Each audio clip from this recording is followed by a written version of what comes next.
على الفلاح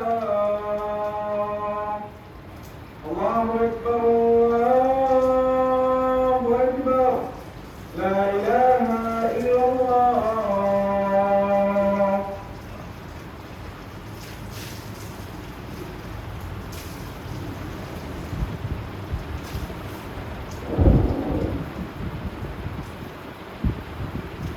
السلام عليكم ورحمة الله وبركاته.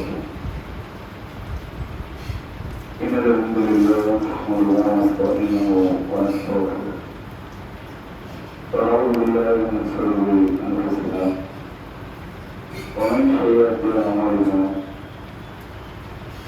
من يهده الله فلا مضل له ومن يضلل فلا هادي له وأشهد أن لا إله إلا الله وحده لا شريك له وأشهد أن محمدا عبده ورسوله يا أيها الناس اتقوا ربكم الذي خلقكم من نفس واحدة وخلق منها زوجها وبث منهما رجالا كثيرا ونساء واتقوا الله الذي تساءلون به والأرحام إن الله كان عليكم رقيبا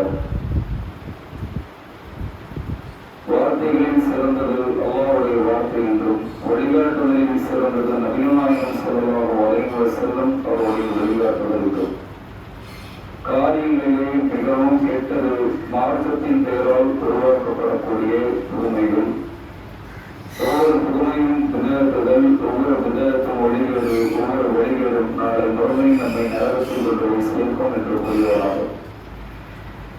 நபிகள் ஸல்லல்லாஹு அலைஹி வஸல்லம் அவர்கள் மீதும் அவர்களை பின்பற்றி வாழ்ந்த சத்திய சஹாபாக்கள் தாபீன்கள் தவாத்தாபீன்கள் மீதும் இங்கிருக்கிற அனைவர்கள் மீதும் அல்லாஹ்வுடைய சாந்தியும் சமாதானமும் என்றென்றும் மிக நிலவட்டுமாக என்று கூறி என் உலகில் ஆரம்பம் சொல்வது. அன்பிற்குரிய சகோதர சகோதரிகளை இன்றைய நிலத்தில் நாம் அறிந்து கொள்ள இருக்கிற தலைப்பு என்னவென்றால் ஷாபானுடைய மாதமும் நம்முடைய நிலையும் என்கிற ஒரு தலைப்பின் கீழாக சில செய்திகளை நாம் அறியவிருக்கிறோம். பொதுவாக நாம் இன்றைக்கு அடைந்து பயணித்துக் கொண்டிருக்கிற இந்த மாதம் என்பது ஷாபானுடைய மாதமாக இருக்கிறது. இந்த மாதத்தில் நம்மில் இருக்கிற பெரும்பான்மையான முஸ்லிம்களிடத்தில் ஒரு நம்பிக்கை இருக்கிறது. ஷாபானுடைய 15 இரவு அன்று சில தொழுகைகளிலும் திக்ருகளிலும் பிரார்த்தனைகளிலும் அந்த இரவு நேரங்களில் பள்ளிவாசல்களில் கூட்டாக நிறைவேற்றுவது. அதை தொடர்ந்து அன்றைய பகல் பொழுது அன்றைக்கு நோன்பு நோக்கிற ஒரு வழக்கம் நம்முடைய சமுதாயத்தில் இருக்கிறது. இன்னும் கூடுதலாக 3 யாசீன்கள் ஓதப்படும். ஒரு யாசீன் உணவு வழக்கத்திற்காக வேண்டியும், இன்னொரு யாசீன் துன்பங்கள் எதுவும் பீடிக்க கூடாது, துன்பம் இல்லாத ஒரு வாழ்க்கை வாழ வேண்டும் என்பதற்காகவும், இன்னொரு யாசீன் இறந்தவர்களுக்காக இப்படி என்று சொல்லி நீண்ட ஆய்வுக்காக வேண்டி இப்படி யாசீன் ஓதப்படுகிறது. இப்ப இதை பொறுத்த வரைக்கும் மார்க்கம் என்ன சொல்லுகிறது இதை நம்ம அறிஞ்சுக்கிறோம். மார்க்கம் என்ன சொல்லுகிறது என்று சொன்னால், மார்க்கத்துல நீங்கள் ஒரு அமலை செய்வதாக இருந்தால், நீங்கள் ஒரு வழக்கத்தை செய்வதாக இருந்தால், அதை அல்லாஹ்வும் அவனுடைய தூதரும் வழிகாட்டி இருக்கணும். இதுதான் இஸ்லாத்துடைய பேஸ்மெண்ட் அடிப்படை. நீங்க ஒரு அமலை செய்யறீங்க அப்படின்னா அதை யார் காட்டி தந்திருக்கணும்? அல்லாஹ்வும் அவனுடைய தூதரும். அல்லாஹ் ரசூல் காட்டி தரவில்லை என்று சொன்னால் அந்த வணக்கம், அந்த அமலானது புதுமை, மார்க்கத்தில் பிதஅத் என்று சொல்லப்படும். அது அல்லாஹ்வால் நாளை மறுமையில் ரத்து செய்யப்படும். அல்லாஹ் தான் சொல்றான். அல்லாஹ்வுடைய தூதர் நமக்கு தெளிவாக சொல்கிறார்கள். அல்லாஹ்வுடைய தூதர் சொல்லும்போது, மார்க்கத்திலே யாரு நம்முடைய அனுமதி இல்லாமல் புதிதாக ஒன்றை கொண்டு வருகிறாரோ, புதிதாக ஒன்றை உருவாக்குகிறாரோ, அந்த புதுமை அல்லாஹ்வால் ரத்து செய்யப்படும். அல்லாஹ் ரத்து செஞ்சிருவான். அல்லாஹ் அந்த புதுமையை, அந்த வழக்கத்தை, அந்த அமலை ஏற்றுக்கொள்ளவே மாட்டான் என்று மார்க்கம் தெள்ள தெளிவாக நமக்கு சொல்கிறது. ரசூலுல்லாஹ் நமக்கு சொல்லியிருக்கிறார். அப்ப அந்த அடிப்படையில நம்ம இந்த தௌஹீத் ஜமாத்துடைய நிலை என்ன? நாம் இதை எதிர்க்கிறோம். இதை எதிர்த்து பிரச்சாரம் பண்ணுகிறோம். இதை பிதஅத் என்று மக்களிடத்தில் சொல்லி இதை தவிர்க்குமாறு நம்ம சொல்லிக் கொண்டிருக்கிறோம். உடனே பெரும்பான்மையான மக்களுக்கு எழக்கூடிய கேள்வி, அதை செய்யக்கூடிய மக்களுக்கு எழக்கூடிய கேள்வி என்ன தெரியுமா? இந்த தௌஹீத் ஜமாத்துக்காரருக்கு வேற வேலையே இல்லை. ஆனா ஊர்ல கிடந்துகிட்டு ஒரு நன்மை செய்ய விடானா, ஆனா அந்த நைட்டு நான் என்னப்பா செய்யறேன், பாட்டை போட்டு டான்ஸ் ஆடுறதா, அல்லது மது குடிச்சு போதை வஸ்துகளை ஈடுபடுகிறதா, இல்ல மார்க்கம் தடுத்த ஹராமான தீமைகளை நான் செய்யறோமா? கிடையாது.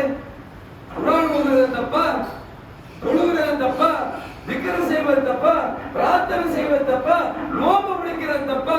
இந்த நன்மையை தடுப்பதற்காக இவர்கள் களமிறங்கி இருக்கிறார்கள். நன்மையை செய்ய விட மாட்டேங்கிறான் என்று நம் மீதான விமர்சனம். என்ன? நன்மையை தடுக்கக்கூடியவர்கள் இந்த தௌஹீதுக்காரங்க நன்மையை தடுக்கிறார்கள் என்ற விமர்சனம். இதுல நல்லா யோசிச்சு பாருங்க. சிந்திக்கிற மக்கள் அல்லாஹ் சிந்திக்க சொல்கிறார். நல்லா நம்ம யோசிச்சு பார்த்தோம் என்றால் மார்க்கத்துல இருக்கிற விஷயங்களை நம்ம தடுக்க போவது இல்லை. மார்க்கத்துல இல்லாத விஷயங்களை தான் தடுக்கிறோம். உதாரணத்திற்கு ரமலானுடைய மாதம் இருக்கிறது. கடைசி 10 ஒற்றைப்படை இரவுகளில் ஒரு இரவில் லைலத்துல் கத்ர் இருக்கிறது. இன்னா அன்ஸல்னாஹு ஃபீ லைலத்துல் கத்ர். அல்லாஹ் சொல்றான், இந்த லைலத்துல் கத்ருடைய இரவு என்பது 1000 மாதங்களை விட சிறந்ததுங்கிறான். 1000 மாதங்கள் என்றால் 83 ஆண்டுகள். ஒரு இரவில் செய்கிற வழக்கம் 83 ஆண்டுகள் உயிர் வாழ்ந்து எவ்வளவு அமலை செய்ய முடியுமோ அவ்வளவு நன்மையை பெற்று தருது. இதை இந்த தௌஹீத் ஜமாத் இருக்கிறதா? எல்லா பெரும்பான்மையான மக்களும் செய்றாங்களே, இந்த இரவை உயிர் விட்டு அமலை செய்கிறார்களே, பள்ளிவாசல்ல தொழுகை நடத்துகிறார்களே, இதை நம்ம தடுக்கிறோமா? கிடையாது. அதே மாதிரி முஹர்ரம் நோன்பு, முஹர்ரம் 9, 10 நோன்பு பிடிக்கிறோம். முந்தைய ஒரு ஆண்டு பாவங்களுக்கு பரிகாரம். ஏன்? ஆசுராவுடைய தினம், மூசா நபி காப்பாற்றப்பட்டு ஃபிரௌன் கொல்லப்பட்ட ஒரு தினம் முஹர்ரம் 10. 9 முடிக்கிறது யூதர்களுக்கு மாற்றம் செய்ய வேண்டி. இந்த நோன்பை தௌஹீத் ஜமாத்துக்காரர் தடுத்தாங்களா? நோன்பு முடிக்காத கிடையாது. ஏன்? அது மார்க்கம் வழிகாட்டுகிறது. அதே போன்று அரஃபாவுடைய தினம் ஒரு நோன்பு முடிக்கிறோம் ஹஜ் பெருநாளைக்கு முன்னாடி. அந்த நோன்பை முடிச்சா முந்தைய ஒரு ஆண்டு பிந்தைய ஒரு ஆண்டு பாவங்களுக்கு பரிகாரம் மார்க்கம் காட்டி தந்திருக்கிறது. இதை நாமும் செய்கிறோம், மக்களையும் செய்ய தூண்டுகிறோம். அது நம்முடைய பணி. அப்ப இதையெல்லாம் தடுக்காத நாம் ஏன் இந்த ஷாபானுடைய 15 செய்யப்படக்கூடிய இந்த வழக்கத்தை தடுக்கிறோம்? அதை மட்டும் சிந்திங்க. ஏனென்றால் அதை மார்க்கம் வழிகாட்டவில்லை, அல்லாஹ் அவனுடைய தூதரும் காட்டி தரவில்லை. அப்ப இது அல்லாஹ்வால் ரத்து செய்யப்பட்டு நாளை மறுமையில எந்த நன்மையும் கிடைக்காது என்ற ஒரே நோக்கம் தான். அது மட்டும் இல்லை, அல்லாஹ்வுடைய தூதர் சொல்றாங்க, இந்த பிதஅத்தில் அலட்சியமாக இருக்கக்கூடியவர்களுக்கு இதனால இதை செய்யறதுனால என்ன ஆயிரப்போது என்று நினைக்க வேண்டாம். இது நாளை மறுமையிலே நன்மை கிடைப்பதை தாண்டி இந்த காரியமே என்னை நாளை மறுமையில் நரகத்தில் முகம் கொடுப்பத சொல்லிவிடும். சொன்னார், மார்க்கத்தில் மிகவும் கெட்டது மார்க்கத்தின் பெயரால் உருவாக்கப்படக்கூடிய புதுமை. ஒவ்வொரு புதுமையும் பிதஅத்துகள், ஒவ்வொரு பிதஅத்தும் வழிகேடு, ஒவ்வொரு வழிகேடும் நரகத்தில் கொண்டு போய் சேர்த்துள்ளான். அப்ப இன்னைக்கு நம்ம நன்மை நினைச்சு செய்யறோம், மார்க்கம் வழிகாட்டல. ஆனால் இதற்காக நாளை மறுமையில் நன்மை கிடைப்பதை தாண்டி இந்த செயலை எங்க கொண்டு போய் சேர்த்துருவோம், நரகத்தில் கொண்டு போய் சேர்த்துருவோம். எவ்வளவு கடுமையான ஒரு எச்சரிக்கை. ஆனால் இதில் அலட்சியமாக நாம் பயணித்துக் கொண்டிருக்கிறோம். உள்ளவங்களுக்கு புரியறதா இருந்தா ஒரு உதாரணம் சொல்றேன். இப்ப உலகத்துல ஒரு ஊர்ல ஒரு பெரிய செல்வந்தர் இருக்கிறார், நல்ல கோடீஸ்வரர். அவர் ஏழை பாளைகள் எல்லாம் பார்க்கிறார். வீடு இல்லாம மழைக்கும் வெயிலுக்கும் சிரமப்படக்கூடிய மக்களை பார்த்து இவர்களுக்கு ஒரு வீடு கட்டி கொடுத்தா என்ன, அவருடைய வாழ்வு செழிப்பாகுமா இல்லையா என்று நினைத்து வீடை கட்டி கொடுக்கிறார். எல்லாருக்கும் நல்ல காரியம் தான், அழகான ஒரு காரியம். ஏன்னா வீடுங்கிறது எல்லா மனிதர்களுக்கும் கனவு, ஒரு வீடை கட்டணும் அப்படின்னு. அப்ப அந்த கனவை நனவாக்குறார், வீடை கட்டி கொடுக்கிறார். ஒரு சில காலங்கள் கழிகிறது. அன்றைக்கு இருக்கிற அரசு என்ன செய்கிறது, யாரெல்லாம் புறம்போக்கு நிலத்தில் அரசுடைய நிலத்தில் வீட்டை ஆக்கிரமித்து கட்டி இருக்கிறாரோ அவர் வீட்டை எல்லாம் தரைமட்டமாக்குறது என்ற உத்தரவு வருது. இப்ப இவர் கட்டி கொடுத்த எல்லா வீடு என்னாகுது? தரைமட்டமாக்கப்படுது. ஏன் தரைமட்டமாக்கப்படுது என்றால், அவர் வீடு கட்டுறது அவருடைய பொருளாதாரம் தான். அவருடைய பொருளாதாரத்தில் தான் அந்த மக்களுக்கு கட்டி கொடுத்தார். ஆனால் கட்டிய நிலம் என்பது லைசன்ஸ் இல்லை, அப்ரூவ் இல்லை, அதனால தரைமட்டம் ஆயிடுச்சு. பொறுப்பு நிலம். அப்ப இதுதான் நீங்கள் செய்யக்கூடிய இன்னைக்கு தொழுகையோ இன்ன பிற வழக்கங்களோ நன்மை கிடைக்கும் என்று நம்ம செய்கிறோம். இது தவறல்ல. ஆனால் இதுக்கு லைசன்ஸ் இல்லை என்றால், அப்ரூவல் இல்லை இல்லையா, எப்படி அந்த வீடு இடிக்கப்படுதோ அதே மாதிரி நம்முடைய அமல்கள் தரைமட்டமாயிருங்கிறார். அப்ப இதை நம்ம தெளிவா புரிஞ்சுக்கிறோம். அது மட்டும் இல்லாமல் அந்த ஆக்கிரமிப்பை நல்ல எண்ணத்துல வீடு கட்டி கொடுத்த அந்த நல்ல மனிதர் ஆக்கிரமிப்பு நிலத்துல கட்டியதுனால அவரை பிடிச்சி வாழ்நாள் முழுக்க ஜெயில போட்டான். அதே நிலைதான் விதத்து செய்யக்கூடியவர்களுக்கு வாழ்நாள் முழுக்க என்ன செஞ்சிருவா? நரகத்துல தூக்கி போட்டுருவாங்க, பாதுகாக்கணும். அப்ப அந்த மாதிரியான ஒரு நிலை நமக்கு ஏற்பட்டு விடக்கூடாது, அந்த கை சேதத்தை நாம் அடைந்து விடக்கூடாது என்பதற்காக தான் இதை நாம் தொடர்ச்சியாக பிரச்சாரம் செய்து கொண்டு வருகிறோம். இப்ப இதெல்லாம் சொல்லிய பிறகு நம்மை நோக்கி சில கேள்விகள் வரும்.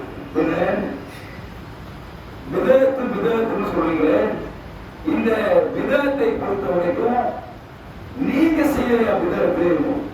விதத்துன்னு சொல்லக்கூடிய காரியத்தை நீங்களுமே செய்து கொண்டுதானே இருக்கிறீங்க என்று நம்மை நோக்கி திருப்பக்கூடிய நிலை. உதாரணத்திற்கு சொல்லுவாங்க, ஒரு காலத்துல ஒரு மார்க்கத்தை பேசுவதாக இருந்தால் எந்த மைக்கோ ஸ்பீக்கரோ மேடையோ செட்டப் இல்லை. இன்னைக்கு மைக்கு ஸ்பீக்கரை மேடை போறீங்களே, இது விதத்து இல்லையா அப்படின்னு கேட்பாங்க. அதே மாதிரி ஒரு காலத்துல ஒருவர் இன்னொருவரோடு பேசுவதாக இருந்தால் லெட்டர் போடணும், தந்தி அல்லது மணியாளர் போட்டு பேசணும். இன்னைக்கு போன்ல வாட்ஸ்அப்ல வாய்ஸ் கால்ல பேசுறீங்களே, இது விதத்து இல்லையா? அதே மாதிரி கேட்பாங்க.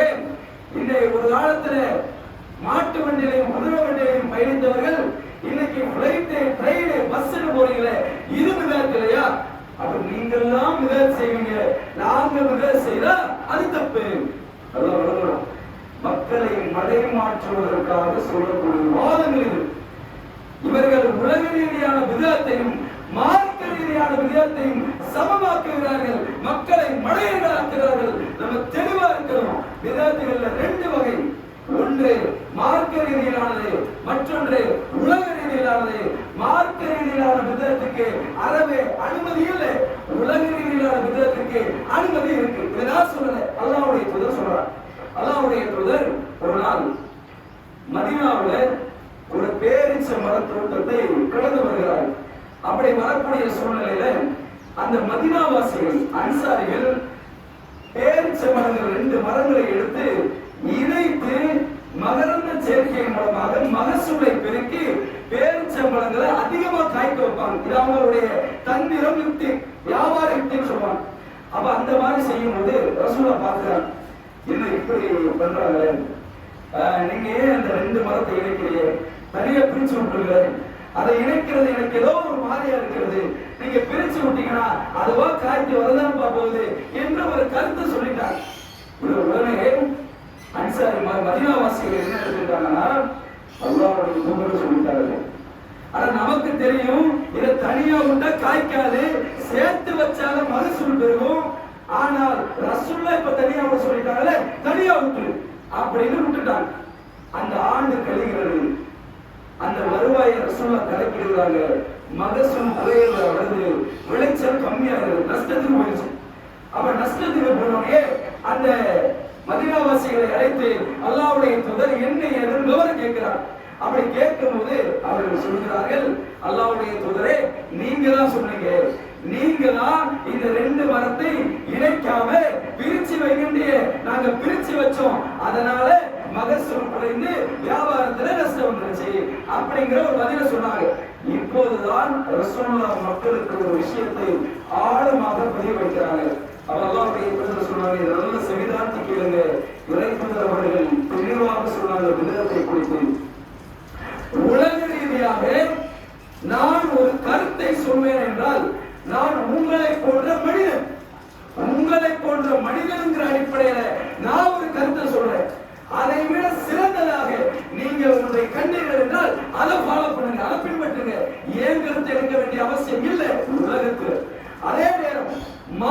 வார்த்தையாக நான் ஒன்றை உங்களுக்கு கட்டளையிட்டால் அதற்கு உங்க மனோ இச்சைக்கு இடம் கொடுக்காமல் அதை அப்படியே நீங்கள் பின்பற்றணும். இதுதான் ரசூலுல்லாஹ் சொல்றது. அப்ப மார்க்க ரீதியிலான விதத்துக்கு அறவே அனுமதி இல்லை, உலக ரீதியிலான விதத்துக்கு அனுமதி இருக்கு என்று நம்ம சொல்லுவோம். அதனால இதை நம்ம சில பேர் என்ன செய்வாங்க, மடைமாற்றுவாங்க. நம்ம தெளிவா இருக்கணும். யாரெல்லாம் இதுல தெளிவற்று இருக்கிறார்களோ அவர்களுக்கு நாம் இன்ஷா அல்லாஹ் தெளிவை ஏற்படுத்தும். அதே போன்று இந்த விதத்தை குறித்து சில வரக்கூடிய கேள்விகளை இரண்டாவது உரையில நாம் பார்ப்போம்.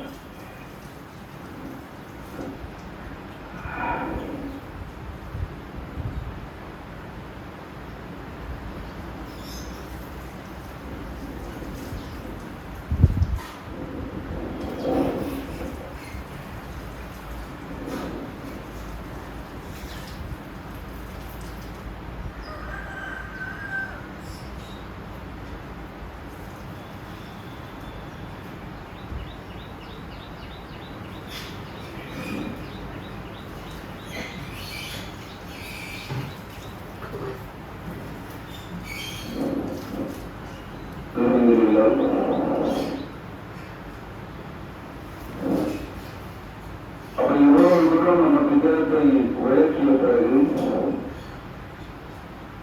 இந்த விதத்தான காரியங்களை செய்யக்கூடியவர்கள் அடுத்து வைக்கிற மிக முக்கியமான வாதம், இன்னைக்கு நேற்று இல்லை, நாங்க நீண்ட காலமாக இந்த காரியங்களை செய்து வருகிறோம். எங்களுடைய தாய் தந்தையர்கள் நீங்க சொல்லக்கூடிய இந்த விதத்தை செய்தார்கள், எங்களுடைய முன்னோர்கள் செய்தார்கள், எங்கள் பெரியவர்கள் செய்தார்கள், எங்கள் இமாமார்கள் செய்தார்கள். நான் என்ன கேட்கிறேன் என்றால், அவர்கள் கேட்கிறார்கள், இவர்களுக்கு தெரியாத மார்க்கம் நேத்து வைத்த காலம் உங்களுக்கு தெரியுமா? நேத்து வந்து சொல்றேன், எங்க உமாவுக்கு தெரியாத, எங்க முன்னோர்களுக்கு தெரியாத, எங்கள் இமாம்களுக்கு தெரியாத மார்க்கம் உங்களுக்கு தெரியுதா? நீங்க சொல்லி நான் கேட்கணுமா, இல்ல எங்க முன்னோர்கள் சொல்லி நான் கேட்கணுமா என்று வைக்கிற வாதம். இது ரொம்ப ரொம்ப டேஞ்சரான ஒரு வாதம். ஏன்னு சொன்னா, மார்க்கத்துல நான் முன்னாடியே சொல்லிட்டோம், மார்க்கத்திலே நீங்கள் ஒரு அமலை ஒரு வணக்கத்தை செய்வதாக இருந்தால் அல்லாஹ் ரசூல் அவங்க தான் லைசன்ஸ், அவங்க தான் அப்ரூவல். அவங்களை தாண்டி யாரும் மார்க்கத்துல சொந்தம் கொள்ள முடியாது. அப்படி நீங்கள் ஒருவருக்கு அதிகாரத்தை, மார்க்கத்தில் வணக்கத்தை சொல்லக்கூடிய தகுதியை நீங்கள் கொடுத்து விட்டால் நாம் என்ன செய்து விட்டோம் தெரியுமா? அல்லாஹ் சொல்கிறார், நாம் அல்லாஹ்வுக்கு இணை வைத்து கொடுத்தோம். நாம் அல்லாஹ்வுக்கு நிகராக நம்முடைய பெற்றோர்களை, நம் முன்னோர்களை நாம் ஆக்கிவிட்டோம் என்று அல்லாஹ் சொல்கிறார். அல்லாஹ் திருமறையை சொல்லும் போது, நாம் அனுமதி அளிக்காத ஒன்றை மார்க்கமாக ஆக்குகிற கடவுள்கள், தெய்வங்கள் அவர்களுக்கு உள்ளனரா என்று அல்லாஹ் கேட்கிறார். இந்த வசனத்தை நல்லா சிந்திச்சு பாருங்க. நான் அனுமதி கொடுக்கல, மார்க்கத்திலே இந்த வணக்கத்தை செய்ய வேண்டும் என்று நான் சொல்லல, என்னுடைய ரசூல் சொல்லல. ஆனால் சொல்லாத ஒன்றை ஒரு வணக்கமாக நீங்க செய்றீங்க. அப்ப உங்களுக்கு யார் சொல்லிக் கொடுத்தா? இல்ல எங்க முன்னோர்கள், எங்கள் இமாம்கள். அப்படியா? அப்ப முன்னோரும் இமாம்கள் யாரு? எனக்கு நிகராக நீ அவர்களை இணை கற்பித்து விட்டாய், அவர்கள் இணை கடவுளாக நீ ஆக்கி விட்டாய் என்று அல்லாஹ் சொல்றார். நம்ம தான் படிச்சிருப்போம், இணை வைத்தல். நாம் பொதுவாக தெரிஞ்சுக்கிட்டது என்னென்றால், ஒரு தர்காக்களில் சென்று அங்கு அடக்கம் செய்யப்பட்டிருக்கிற கபருக்கு முன்னாடி நின்று இருகரம் ஏந்தி பிரார்த்தனை செய்வது, கழுத்திலையும் கையிலையும் கயிறு கட்டிக்கிறது, தகர தூக்கி வீட்டில மாட்டிக்கிறது, இதுதான் இணை வைப்பு என்று நாம் அறிந்து வைக்கிறோம். இது மட்டுமல்ல, இணை வைப்பு என்றால் அல்லாஹ்வுக்கு மாத்திரம் இருக்கிற ஆற்றல், பண்பு, அதிகாரத்தை நான் இன்னொரு நபரிடத்தில் கொடுத்தால் அதற்கு பேரும் என்ன? இணை வைப்பு தான். அப்ப மார்க்கத்துல ஒரு சட்டத்தை ஏற்றுவதாக இருந்தால், மார்க்கத்தில் ஒரு வணக்கத்தை புரிய வேண்டும் என்று கட்டளையிடுவதாக இருந்தால் அல்லாஹ் மட்டும்தான். அல்லாஹ்வுடைய ரசூலை சொல்ல முடியாது. அல்லாஹ்வுடைய ரசூலை மார்க்கத்தில் இருக்கிறது என்று அல்லாஹ் சொல்லாமல் இட்டு கட்டி விட்டார்கள் என்று சொன்னால் அல்லாஹ்வுடைய தூதருக்கு எச்சரிக்கை செய்கிறான், உங்களுடைய நாடி நரம்பை நான் துண்டித்து விடுவேன் என்று கடினமான முறையில் எச்சரிக்கை செய்கிறான் என்றால் எவ்வளவு கனமாக இருக்கும். ஆனால் விதத்தான காரியங்களை செய்துட்டு இவ்வளவு தூரம் நாம் பிரச்சாரம் பண்ணியும் கூட எங்கள் முன்னோர்களுக்கு தெரியாத வாக்கு உங்களுக்கு தெரியுதா என்று நம்மளை வசைப்பாடி விட்டு அவர்களை இறைவனுக்கு இணையாக்கிற மாபெரும் ஒரு பாதகத்தை செய்து கொண்டிருக்கிறார்கள் என்று கடுமையாக இந்த விஷயத்தை குறித்து நாம் எச்சரிக்கிறோம். அப்ப இறை வைத்தால் அவன் நாளை மறுமையில் செல்லக்கூடிய இடம் என்ன? நரகமாக இருக்கும். அதில் அவன் நிரந்தரமாக இருப்பான். மற்ற பாவங்களை செஞ்சாவது அல்லாஹ் நாடினால் நாளை மறுமையில மன்னிக்கலாம். ஆனா இந்த இணை வைப்புக்கு உலகத்தில் நாம் மன்னிப்பு கேட்காமல் மரணித்தோம் என்றால் அல்லாஹ் மறுமையில் மன்னிக்கவே மாட்டான், நிரந்தர நரகத்திற்கு கொண்டு போய் சேர்க்கிறார். நல்லா யோசிச்சு பாருங்க. இந்த இணை வைப்பு விதத்தான காரியங்களை தான் முன்னோர்கள் செஞ்சதை நம்ம ஃபாலோ பண்றோம். அதே முன்னோர்கள் திருடினார்கள் என்று வைத்துக் கொள்ளுங்கள், விபச்சாரம் செய்தார்கள் என்று வைத்துக் கொள்ளுங்கள், அல்லது இன்னும் பிற தீமையான காரியங்களை செய்தார்கள் என்று சொன்னால் அதை நான் பின்பற்றுவான். எனக்கு அறிவு இருக்கிறது, எனக்கு தெளிவு இருக்கிறது. என் உம்மாக்கு என் வாப்பாக்கு அந்த தெளிவு இல்லை. அவர்கள் திருடுறாங்க, அவங்க குடிச்சாங்க, அவங்க தீமை செஞ்சாங்க. எனக்கு இப்ப நான் தெளிவா இருக்கிறேன், அறிவார்ந்தவனா இருக்கிறேன், நான் எப்ப அதை செய்யறேன் கேட்போமா இல்லை? அப்ப மற்ற காரியங்களுக்கு அவங்க செஞ்சதை நம்ம ஃபாலோ பண்ணல. இன்னைக்கு என்ன சரின்னு கொடுத்தா. ஆனா இணை வைப்பு விதாத்தான காரியங்களா அவங்க செஞ்ச நான் செய்யறேன், இதை யோசிக்கவே மாட்டேன். அப்ப இந்த நிலையை நாம் மாற்றணும். இந்த ஸ்டாண்டை நம்ம என்ன செஞ்சிடணும்? மாற்றணும். இப்படியான ஒரு நிலையில இருந்து அல்லாஹ் நம்மை காப்பாற்ற வேண்டும். மிக புதிய ஒரு விஷயமாக இந்த விதம் எப்படி இணை வைப்பை நோக்கி சென்று நரகத்தில் நிரந்தரமாக நம்மை தங்க வைக்கிறதுக்கான ஒரு வேலையை ஷைத்தான் கச்சிதமாக நம்ம இடத்துல செய்து கொண்டிருக்கிறார் என்பது நம்ம உணரணும். இறுதியா இந்த இந்த விதத்தான காரியங்களை செய்தவர்கள் அவர்கள் நாளை மறுமையில் மனுஷர் மைதானத்தில் சந்திக்கிற அவர்களை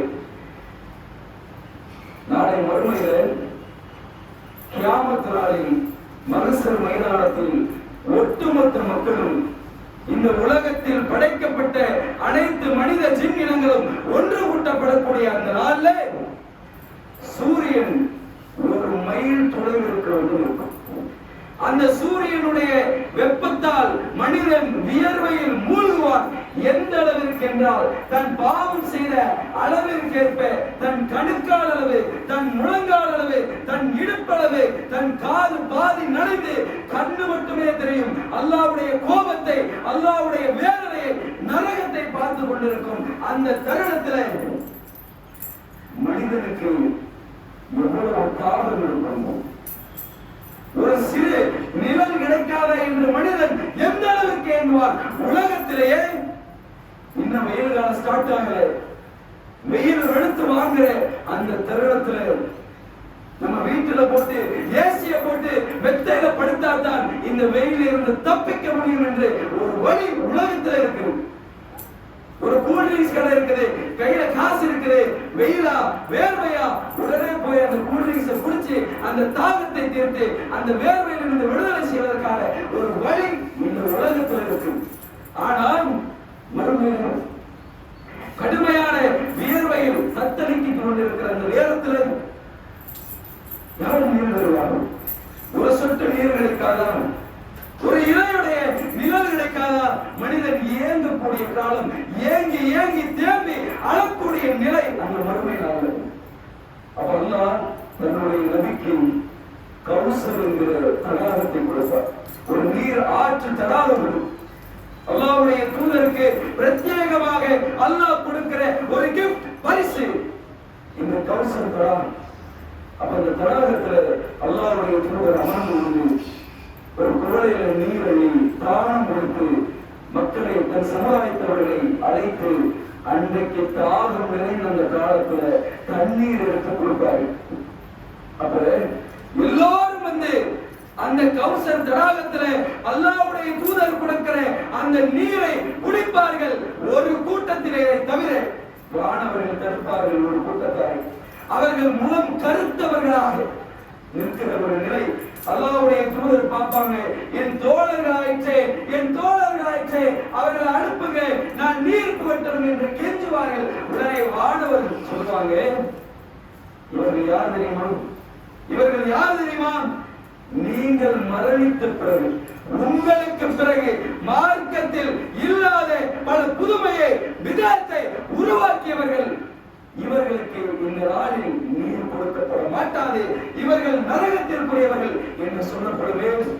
அந்த நிலை எவ்வளவு பெரிய இழிவான நிலை, எவ்வளவு பெரிய கை சேதமான நிலை. இந்த நிலைக்கு நாம் ஆளாகணுமா?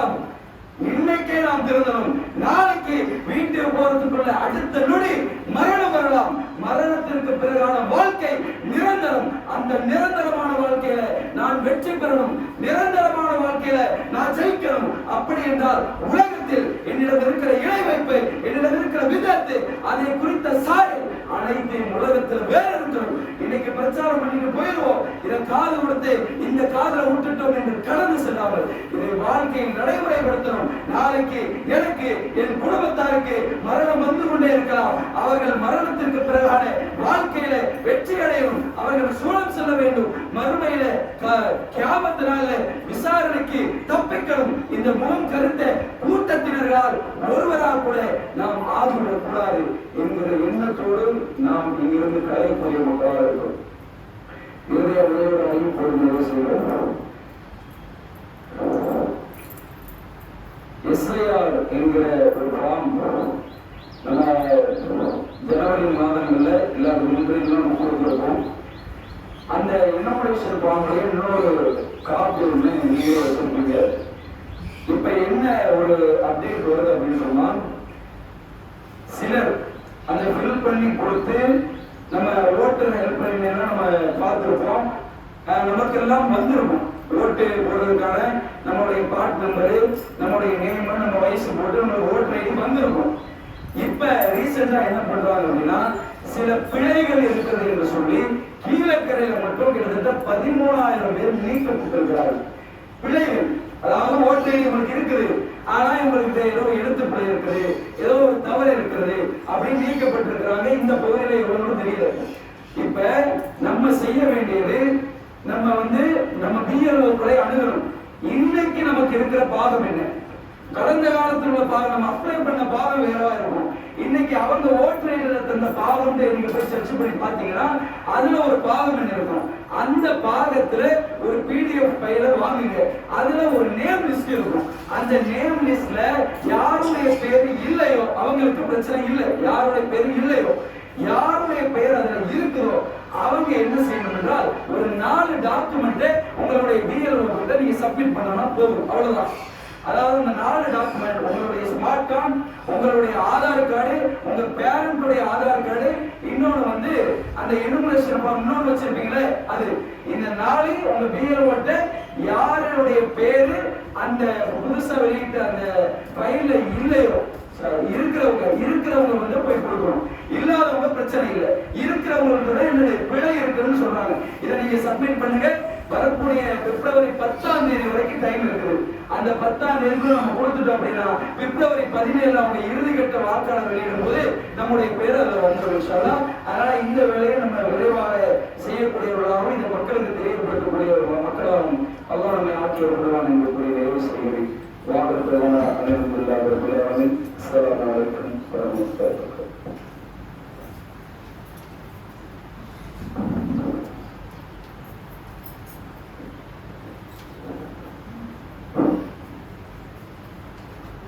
الله أكبر الله أكبر. أشهد أن لا إله إلا الله، أشهد أن محمدا رسول الله. حي على الصلاة، حي على الفلاح، قد قامت الصلاة، قد قامت الصلاة. الله أكبر الله أكبر، لا إله إلا الله.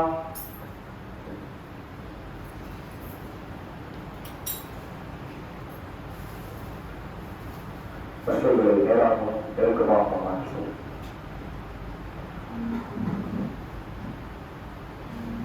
الله أكبر.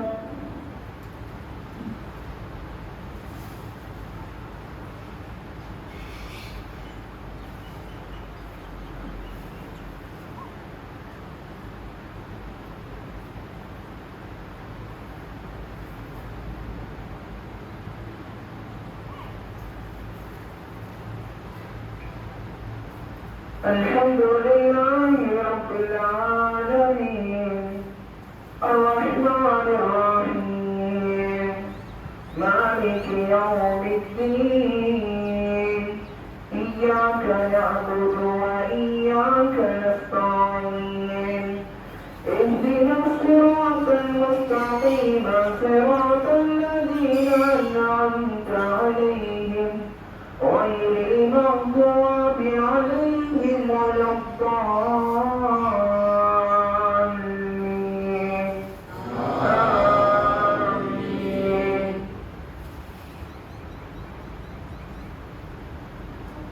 سبح اسم ربك الأعلى الذي خلق فسوى والذي قدر فهدى والذي أخرج المرعى فجعله غثاء نحوا سنقرئك فلا تنسى إلا ما شاء الله إنه يعلم الجهر وما يخفى ونيسرك لليسرى فذكر إن نفعت الذكرى سيذكر من يخشى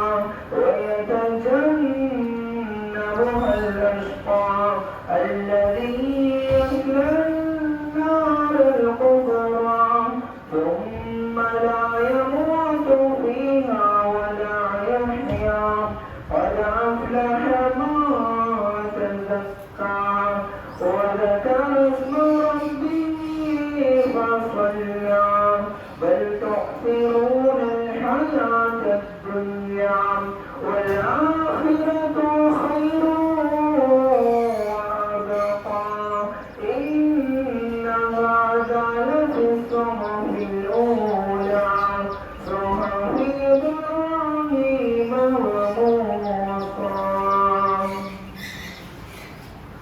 الله أكبر.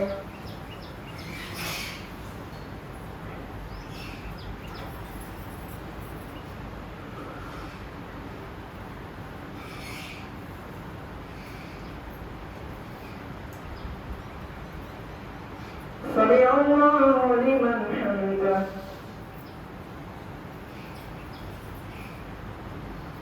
الله أكبر.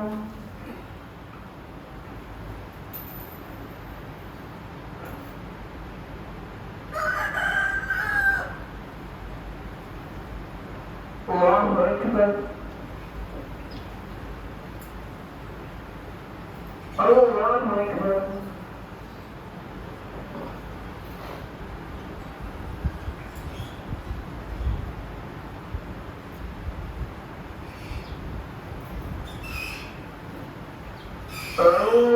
الله أكبر.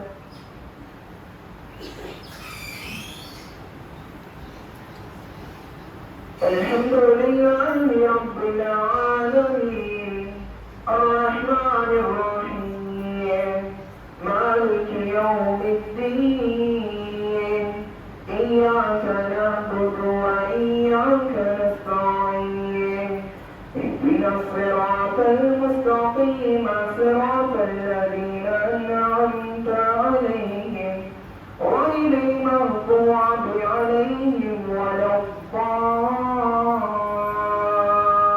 الضالين آمين.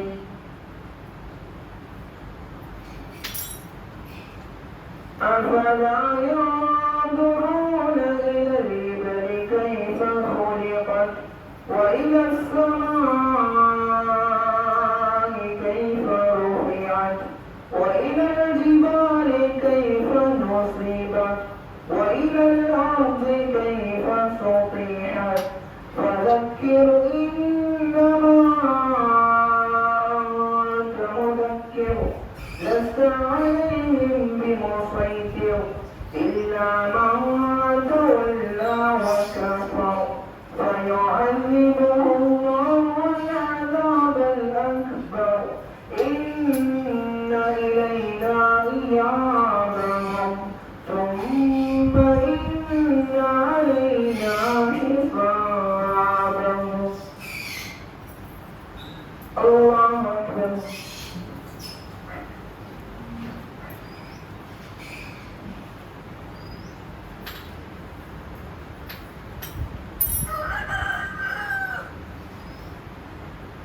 سمع الله لمن حمده الله أكبر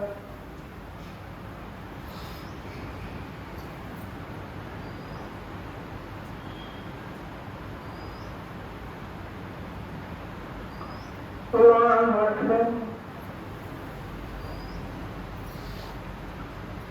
الله أكبر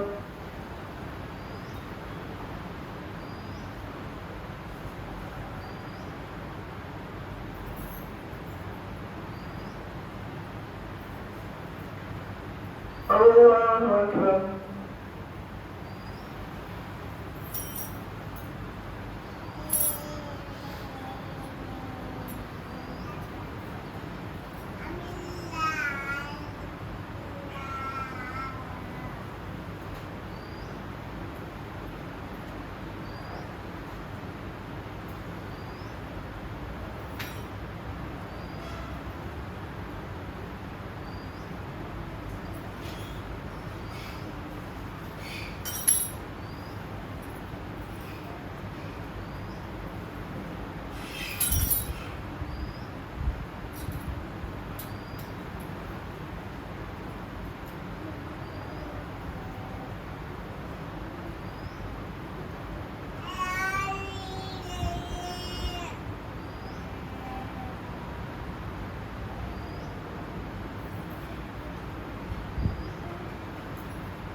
السلام عليكم ورحمة الله.